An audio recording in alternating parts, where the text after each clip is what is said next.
अस्सलाम वालेकुम dear subscriber, welcome to Urdu jobs updates. Dear subscriber, इस वीडियो में हम आप लोगों को दिखाएंगे कि पंजाब पुलिस में फ़िज़िकल टेस्ट कैसे लिया जाता है, यानी कि फ़िज़िकल मेजरमेंट कैसे होती है। सब लाइव आपको इस वीडियो में हम दिखाने जा रहे हैं।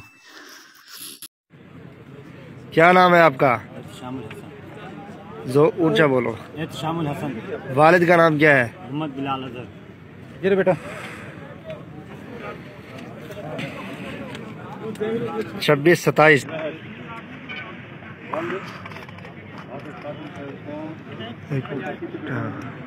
Foot 6 inch. हाँ जी, 5 फुट 6 इंच।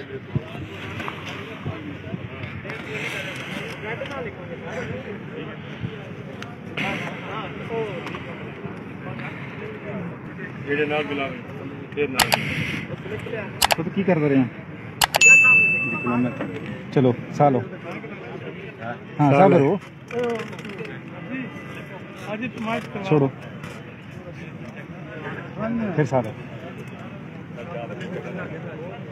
28 साढ़े 30